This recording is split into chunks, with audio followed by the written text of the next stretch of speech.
नमस्कार दोस्तों, बहुत बहुत स्वागत है आप सभी का अपने इस यूट्यूब चैनल टॉपर गैलेक्सी पर। तो आज के इस वीडियो पे हम बात करेंगे क्लास 12th फिजिक्स के एक मोस्ट इंपॉर्टेंट क्वेश्चन जो कि आपका यहाँ पर होने वाला है वन डे ग्राफ जनित्र।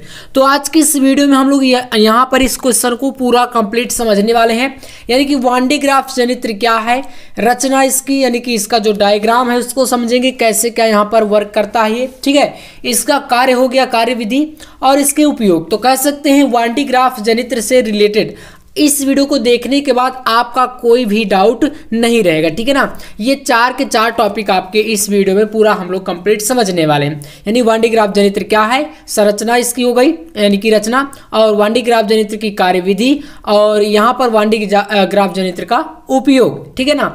तो बने रहिएगा अंत तक मेरे साथ, आपको यहाँ पर पूरा एक एक करके मैं यहाँ पर बताने वाला हूँ। सबसे पहले देखिए, इस डायग्राम को समझने से पहले आपको यहाँ पर समझना ये चाहिए कि वन डे ग्राफ जनित्र आखिरकार है क्या, और ये कहाँ पर उपयोग में आता है, किस प्रकार से इसका जो है यूज करके हम लोग क्या कर सकते हैं, ठीक है ना। तो देखिए, वैज्ञानिक वन डे ग्राफ यानी कि ये वैज्ञानिक का नाम है, ठीक है ना, इन्हीं के नाम पर इस जनित्र का नाम यहाँ पर वन डे ग्राफ कर दिया गया था। तो वैज्ञानिक वन डे ग्राफ ने एक ऐसे स्थिर विद्युत जनित्र का आविष्कार किया। जनित्र मतलब समझ रहे हैं, जनरेटर जो होता है आपका, ठीक है ना। तो यहाँ पर इसका आविष्कार किया जिसकी सहायता से अति उच्च विभव, अति उच्च मतलब होता है आप जानते हैं ना, ज्यादा, ठीक है, अति उच्च विभव जिसका यहाँ पर मान होता है लगभग कितना होता है, लगभग आपका होता है 10 के पावर 6 वोल्ट, ठीक है ना, 10 के घाते 6 वोल्ट, मतलब इतना ज्यादा तक, ठीक है ना, उत्पन्न किया जा सकता है। और इस स्थिर विद्युत जनित्र को वन डे ग्राफ जनित्र या one day graph generator, Hindi में इसको बोल सकते हैं वन डे ग्राफ जनित्र, ठीक है ना, कहते हैं। तो ये चीज आप लोग समझ गए। अब देखिए इस चित्र को समझिएगा थोड़ा सा, ये डायग्राम है आपके सामने, ठीक है, यहाँ तक ऐसे पूरा। तो इसमें आपको ये चीज़ समझना है, यहाँ पर 2 गोले हैं, देखिए, घिरनी और यहाँ पर भी घिरनी, यहाँ पर P2 है और इसका नाम P1 है। इसी प्रकार से एक कंघा लगा है, इसको बोलेंगे C1, और यहाँ पर एक ये लगा है तो इसको बोलेंगे C2, ठीक है ना।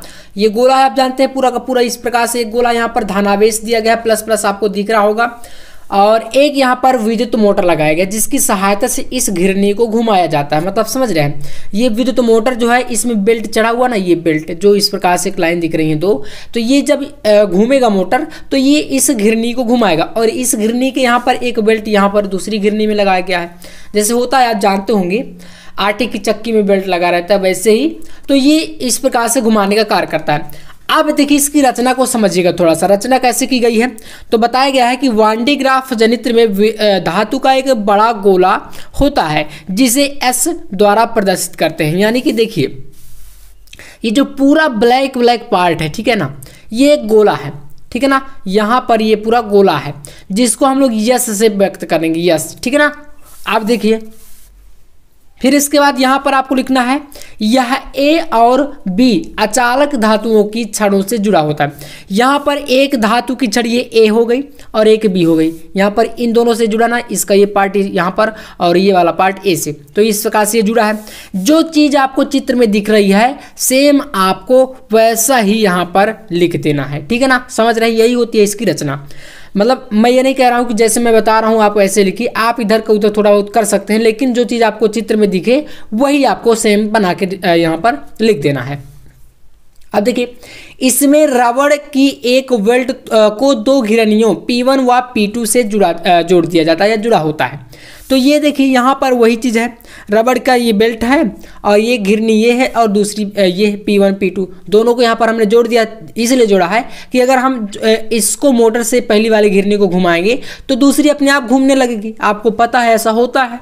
बस इसके बाद यहाँ पर लिखना घिरनी P1, देखिए जो घिरनी आपकी पहली वाली P1 है ये पृथ्वी से कनेक्ट है। यहाँ पर देख सकते हैं DC मतलब डायरेक्ट करंट जो यहाँ पर बन रहा है, ये एक पृथ्वी से कनेक्ट हो जाता है। और जब आप जानते हैं कि किसी आवेश को हम पृथ्वी से कनेक्ट कर देते हैं तो वो वहाँ पर क्या हो जाता है, उसका विभव शून्य हो जाएगा। तो आप देखिए इस पे यही चीज़ यहाँ पर बताई गई है। तो घिरनी P1 को पृथ्वी के तल से और दूसरी जो घिरनी है P2 इसको क्या करते हैं, गोले के केंद्र पर लगी होती है, एवं इन घिरनियों को एक विद्युत मोटर की सहायता से चलाया जाता है। यहाँ पर ये चीज़ चल रही है, इतना हमने समझ लिया। इसके बाद आगे देखिए, नेक्स्ट यहाँ पर आपको लिखना है इसमें धातु के दो नुकीले कंघे होते हैं। धातु के दो नुकीले कंघे, एक यहाँ पर C2 और एक आपका यहाँ पर क्या है C1, दो कंघे हो गए।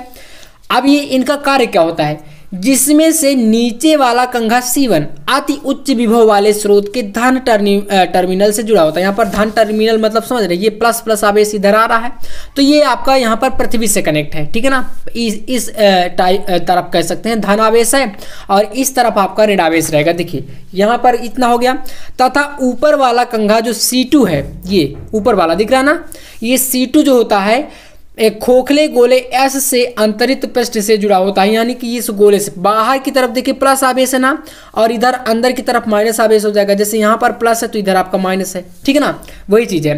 तो माइनस को यहाँ पर दर्शाया नहीं गया, प्लस बताया जा रहा है। तो इसके बाद यस के आंतरिक पृष्ठ से जुड़ा होता है। चित्र द्वारा इस सब स्पष्ट किया गया है कि यह सारी परिभाषा चित्र से ही बनाई गई है। आपको ध्यान में ये दे देना है, यहाँ पर मैंने ये बताया है कि जितना चित्र दिख रहा है, मैंने अभी तक आपको जो भी बताया सब कुछ चित्र के अंतर्गत ही बताया है, बस इधर उधर आपको भटकना नहीं है। चलिए कार्यविधि को अब समझते हैं। इसकी कार्यविधि आखिरकार ये वर्क कैसे करता है। अभी तक तो हम लोग इसकी रचना को समझ रहे थे। अब देखिए कार्यविधि पर ध्यान दीजिएगा, बहुत ही इंपॉर्टेंट है ये, ठीक है। मतलब 5 नंबर का ये क्वेश्चन है और इस वीडियो को देख लेंगे तो पूरा 5 नंबर आपका एकदम क्लियर रहेगा। और अब आपको क्या करना है, चैनल को सब्सक्राइब जरूर कर लेना है, क्योंकि नया बैच आपका स्टार्ट हो चुका है, ठीक है ना। अब आपको एक एक टॉपिक पर ऐसे ही physics, chemistry, biology, Hindi, English पर वीडियो यहाँ पर मिलने वाली है। तो 1D ग्राफ चरित्र का कार्य क्या होता है देखिए। तो यहाँ पर बताया गया कि जब नीचे वाले कंघे C1 को अति उच्च विभव दिया जाता है तो तीक्ष्ण बिंदुओं की क्रिया के परिणाम स्वरूप कंघा C2 विभव के स्थान पर आयन उत्पन्न करता है और धन आयनों और कंघे चालक C1, यहाँ पर देखिए ऐसे थोड़ा सा डिस्टर्ब हो जाएगा। आपको क्या करना है, यहाँ पर बताया कि C1 को अति उच्च विभव, यहाँ पर C1 को यहाँ पर विभव दिया जाता है। जब इसको घुमाया जाता है तो ये विभव उत्पन्न होता है। तो ये चीज़ क्या होता है, यहाँ पर C2 जो है बताइए तो तीक्ष्ण मतलब होता है ज़्यादा, ठीक है ना। तीक्ष्ण बिंदुओं की क्रिया के परिणाम स्वरूप कंघा C2 जो होता है विभव के स्थान पर, जो दूसरा वाला यहाँ पर दिख रहा है ना C2 कंघा, तो ये क्या करता है, विभव के स्थान पर आयन उत्पन्न करता है, ठीक है ना। आयन जैसे धन आयन हो गया, ऋण आयन हो गया, तो ये ऋण आयन उत्पन्न करेगा। तो इसके बाद यहाँ पर है कि धन आयनों और कंघे चालक C1 के बीच प्रतिकर्षण के कारण क्या होता है, ये धन आयन बिना रबड़ की बेल्ट पर गतिमान हो जाते हैं, क्योंकि बेल्ट विद्युत मोटर की सहायता से गतिमान अवस्था में इसलिए होता है, क्योंकि जो गतिमान अवस्था इसलिए है क्योंकि मोटर घूम रहा है, और मोटर घूमेगा तो ये घिरनियाँ अपने आप घूमेंगी, और ये घिरनियाँ घूमेंगी तो इस बेल्ट पर चार्ज भी उत्पन्न होगा, क्योंकि ये कंघे कार्य कर रहे हैं यहाँ पर घिस घिस कर इसमें, ठीक है ना। तो बस यही चीज़ यहाँ पर बताई गई है। अब देखिए इसके बाद यहाँ पर देखिए, क्योंकि बेल्ट की सहायता से क्या होता है, क्योंकि बेल्ट विद्युत मोटर की सहायता से गतिमान अवस्था में है, इसलिए बेल्ट के द्वारा ये धन आयन ऊपर चले जाते हैं तथा ऊपर वाले कंघा C2 इन धन आयनों को एकत्र कर लेता है। मतलब यहाँ से जब ये धन आयन ऊपर की तरफ जाते हैं, क्योंकि बेल्ट ऐसे ऐसे घूम रहा है, आपको एरो दिख रहा है ना, ये एरो आपका इधर की तरफ यहाँ पर एरो है और इसका एरो इधर की तरफ, मतलब ये आपका ऐसे करके ऐसे घूमता है। देखिए यहाँ पर भी दिखाया गया है, तो ऐसे ऐसे ये घूम रहा है और ये बेल्ट ऊपर की तरफ जा रहा है, तो धन का जो चार्ज है ये ऊपर की तरफ ये भी जाएगा, ठीक है ना। इसी प्रकार से पूरा कार्य को आप समझ सकते हैं। यहाँ पर ये इतना ही आपको इसमें बताना है। अब ये चित्र हो गया। अब इसका उपयोग कहाँ पर होता है, उपयोग को थोड़ा समझ लीजिए। इसका कार्यविधि और यहाँ पर भी दिया गया है, जैसे कि बताया गया कि इसलिए यह प्रक्रम लगातार चलता रहता है, क्योंकि मोटर लगातार चलता है, अर्थात बेल्ट पर धन आवेश को ऊपर की ओर ले जाया जाता है और यह धन आवेश C2 कंघा द्वारा एकत्रित कर लिया जाता है, मतलब इकट्ठा कर लिया जाता है, और इस प्रकार गोले S के बाहरी पृष्ठ पर निरंतर धन आवेश प्राप्त होता रहता है। क्योंकि यहाँ पर मैंने बताया ना कि ये चार्ज जब इधर की तरफ जाएगा, ऊपर की तरफ मोटर घूम रहा है, तो ये इसके पृष्ठ के चारों ओर इकट्ठा होता जाता है, ठीक है ना। आप देखिए 1D ग्राफ जनित्र का उपयोग पहला यहाँ पर है, 1D ग्राफ जनित्र की सहायता से अति उच्च विभव उत्पन्न किया जाता है और इसी कारण इसका उपयोग अति उच्च विभव उत्पन्न करने के लिए किया जाता है। ये हो गया इसका पहला उपयोग। दूसरा देखिए 1D ग्राफ जनित्र का उपयोग धन आवेश को अति उच्च वेग तक त्वरित करने में किया जाता है। दूसरा ये कार्य हो गया। तीसरा कार्य है इसका उपयोग आवेशित कणों को त्वरित करके उन कणों की ऊर्जा में वृद्धि करने के लिए किया जाता है। तो दोस्तों यहाँ पर ये इसके 3 प्रमुख कह सकते हैं उपयोग हैं। और इसका कार्यविधि भी मैंने बता दिया, कैसे कार्य करता है। मोटर घूमता है तो ये बेल्ट भी आपका, इसका घिरनियाँ भी घूमेंगी और पहले कंघे से यहाँ पर टच में लिया जाता है, जिससे कि यहाँ पर धनावेश चार्ज उत्पन्न होता है और ये धनावेश बेल्ट के साथ दूसरे कंघे तक जाता है और दूसरा कंघा सारा का सारा चार्ज यहाँ पर इकट्ठा कर लेता है और इसके पृष्ठ पर यहाँ पर पहुंचा देता है। ठीक है ना, बस इतना ही आपको तैयार करना है 1D ग्राफ जनित्र में। आई होप आपको वीडियो ये काफी पसंद आया होगा। अब आपका इससे रिलेटेड कोई भी डाउट नहीं रहेगा। ऐसे ही इंपॉर्टेंट वीडियो पाने के लिए टॉपिक वाइज चैनल को सब्सक्राइब जरूर करिएगा, वीडियो को लाइक कर दीजिएगा। चलिए मिलते हैं नेक्स्ट वीडियो में नेक्स्ट टॉपिक के साथ, तब तक के लिए जय हिंद, वंदे मातरम।